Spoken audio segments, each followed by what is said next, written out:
मेरा पिछले आर्थराइटिस के Q&A के अंदर जब मैंने उसको ब्रॉडकास्ट किया यूट्यूब पर, तो उसमें कई सारे क्वेश्चंस लोगों ने पूछे। इनमें से कुछ क्वेश्चन का हम आंसर इस वीडियो के अंदर करेंगे, और यदि आपके मन में आर्थराइटिस जॉइंट पेन रिलेटेड अगर कुछ भी क्वेरीज आती हैं तो आप डेफिनेटली कमेंट सेक्शन में लिखें। हम इसी सिलसिले को और आगे बढ़ाएंगे और आपके सवालों का जवाब देंगे। देखिए, एक क्वेश्चन पूछा है, ये पूछा है DSSD 3480। ये बोलते हैं arthritis is more difficult to handle in winter, is it like this? जी हाँ, देखिए ऐसा ही है। विंटर के अंदर अक्सर आर्थराइटिस में दर्द बढ़ जाता है, गर्मी के दिनों में दर्द कम हो जाता है।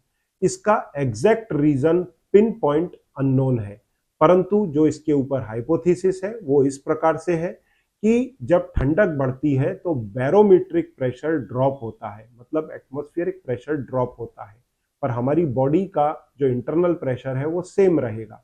ऐसी स्थिति में जॉइंट के चारों तरफ जब बैरोमीट्रिक प्रेशर चेंज होता है तो नर्व एंडिंग्स का इरिटेशन होता है। इस नर्व एंडिंग के इरिटेशन के कारण जॉइंट्स के अंदर दर्द बढ़ता है। एक कारण ये है। दूसरा इंटरनल कारण है, जब ठंडक ज्यादा होती है तो ऐसे में हमारे बॉडी में जो ब्लड सर्कुलेशन है वो बजाय एक्सट्रीमिटीज में, मतलब हाथों में और पैरों में ज्यादा जाने के, वो डाइवर्ट हो जाता है बॉडी के विसराज की तरफ, क्योंकि वहां एनर्जी ज्यादा जनरेट करनी होती है तो ब्लड फ्लो भी ज्यादा लगता है। जैसे लिवर में, स्प्लीन में, स्टमक में, हार्ट में, ब्रेन में, तो जो ऑर्गन्स हैं उनके अंदर ब्लड फ्लो बढ़ जाता है। ऐसी स्थिति में जब एक्सट्रीमिटीज के अंदर ब्लड सप्लाई कम होगी तो खून की सप्लाई कम होने से वहां पर प्रेशर में भी चेंजेस आएंगे, और इसके साथ में रिजिडिटी बढ़ेगी मसल्स के अंदर एज वेल एज जॉइंट्स के अंदर। So that is reason of it. अब इससे बचें कैसे? अगर घर के बाहर निकलते हैं तो इनफ कवरिंग्स लेकर के निकले, मतलब सबसे अंदर आपके अंदर के क्लोथ्स, फिर उसके ऊपर शर्ट, उसके ऊपर स्वेटर या फिर जैकेट, इस प्रकार के वार्म क्लोथ्स इनफ मात्रा के अंदर यूज करें। दूसरा, घर के अंदर अगर रहते हैं तो घर को गर्म रखें। ये दो तरीके हैं इससे बचने के।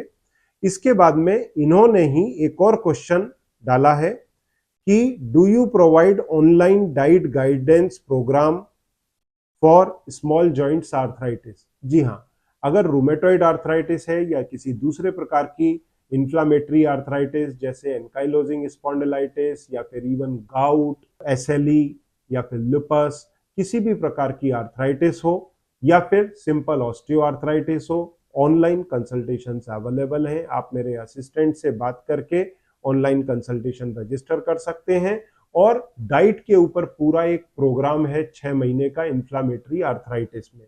उसमें 3 महीने के लिए रेस्ट्रिक्टेड डाइट होती है, फिर 3 महीने आपका ओन चार्ट बनता है, तो 6 महीने का पूरा प्रोटोकॉल होता है जो काफी रीजनेबल है, लगभग 10,000 रुपए का आता है। सामने आप स्क्रीन पर भी देख सकते हैं। और इसमें मेरे 3 कंसल्टेशन रहते हैं, 12 कंसल्टेशन डाइटिशियन के रहते हैं, जिसमें वो आपको डाइट गाइड करते हैं और सिखाते हैं कि इंफ्लामेटरी आर्थराइटिस में एग्जैक्ट क्या क्या लेना चाहिए, जिससे डाइट से ही आपके आर्थराइटिस में काफी कुछ लाभ आ सके। अब अगला क्वेश्चन पूछा है केम्पा बैग 8217। ये लिखते हैं, सर हमारे शोल्डर पेन है और शुगर प्रेशर है, प्लीज एडवाइस करें। देखिए, ये जो शोल्डर पेन है ये फ्रोजन शोल्डर होना चाहिए।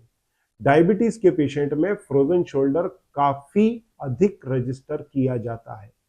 इसका लिंक हो भी सकता है और होना ही चाहिए, क्योंकि अक्सर ये देखने में आता है जिन लोगों को डायबिटीज है उनको फ्रोजन शोल्डर कभी ना कभी जीवन में आता है, और फ्रोजन शोल्डर को ट्रीट करने के लिए 3 से कई बार 18 महीने तक लगते हैं। फ्रोजन शोल्डर का पूरा ट्रीटमेंट ऑर्थोपेडिशियन करते हैं। चूंकि मैं ऑर्थोपेडिशियन भी हूं, साथ में डायबिटीज के पेशेंट्स के लिए भी काफी काम करता हूं, तो फ्रोजन शोल्डर अगर एक्टिव स्टेज में है तो आप एक्सरसाइजेज अवॉइड करें, इसकी दवाइयां लें, अपने ब्लड शुगर को बेटर कंट्रोल करें, क्योंकि अब ब्लड शुगर का अगर टाइप 2 डायबिटीज है तो उसका ना सिर्फ कंट्रोल, उसका रेमिशन और इवन रिवर्सल भी किया जा सकता है। और अब तो कई कंपनियां इस फील्ड में भी आ गई हैं, तो आपने भी शायद सुना होगा। आगे बढ़ने से पहले सेशन में एक आपको इंपॉर्टेंट जानकारी देना चाहता हूं।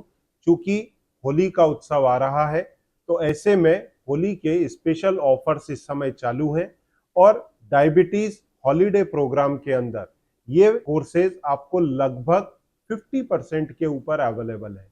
एकदम लिमिटेड टाइम ऑफर है हफ्ते भर का और लिमिटेड ही उसके अंदर सीट्स हैं। तो जल्दी से जल्दी इसको अवेल करके होली ऑफर का बेनिफिट लेकर आप अपनी डायबिटीज को न सिर्फ कंट्रोल, उसका रेमिशन और रिवर्सल इफेक्टिव तरीके से कर सकते हैं।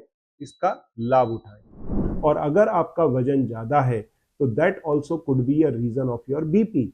ऐसे में कुछ सप्लीमेंट्स के माध्यम से आने वाले समय में ब्लड प्रेशर को भी घटाया जा सकता है, डायबिटीज का भी रेमिशन रिवर्सल किया जा सकता है। तो वो आप उसका हिस्सा बन सकते हैं।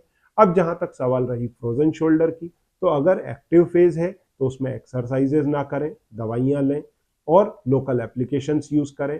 फिर जब एक्टिव एज स्टेज खत्म हो जाए, मतलब रेस्टिंग में पेन नहीं है, हाथ के मूवमेंट्स में ही दर्द रह जाए, फिर एक्सरसाइजेज शुरू करें जिससे आपका दर्द पूरी तरह से चला जाएगा। और अगर इसमें आपको किसी मदद की जरूरत है तो सामने दिए नंबर पर संपर्क कर सकते हैं। फिर जय कुमार मवानी लिखते हैं, एक क्वेश्चन है, राइट हैंड का रिस्ट में प्लेट लगा है, क्या इसको लाइफ टाइम रखना चाहिए या निकाल देना चाहिए?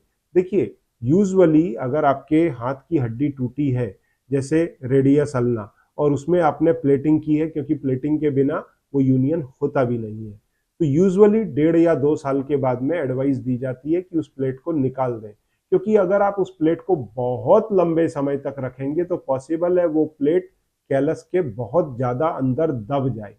फिर ऐसी स्थिति में उसको निकालने में बहुत डिफिकल्टी आती है। तो या तो उसको 1.5-2 साल में निकलवा दें। कई बार मरीज को कोई तकलीफ नहीं होता तो वो उसे कंटिन्यू भी कर देते हैं, रखे रहते हैं। पर कुछ सालों के बाद या कई सालों के बाद ये आपको तकलीफ दे सकता है। तो आइडियल है आप 1.5-2 साल के बाद में उसको निकलवा दें, बेटर रहेगा, जिससे आगे आपको कोई डिफिकल्टी का सामना नहीं करना पड़ेगा। इसी प्रकार से यदि आपके मन में और भी कुछ क्वेश्चंस आ रहे हैं या इस क्वेश्चन आंसर राउंड के दौरान, तो आप नीचे कमेंट सेक्शन के अंदर लिखें। हम अगले अपने Q&A के अंदर जरूर उसको हिस्सा बनाएंगे। और चैनल को सब्सक्राइब करें, बेल आइकन प्रेस जरूर करें, जिससे आपको इसका नोटिफिकेशन समय पर मिल सके। Thank you very much. क्या होगा अगर आपके इंसुलिन और डायबिटीज की दवाइयां पूरी तरह बंद हो जाएं और आपकी जो ब्लड शुगर 300 और 400 आती है वो 125 के अंदर आने लगे? कुछ ऐसा ही किया है डायबिटीज हॉलीडे से जुड़ करके शंकर जी ने। अगर आप भी इनको देख करके मोटिवेट होना चाहते हैं तो इस वीडियो को क्लिक करें, पूरा देखें और अपने डायबिटीज कंट्रोल रेमिशन के अंदर मोटिवेशन पाएं। इस वीडियो को क्लिक करके आखिरी तक देखें।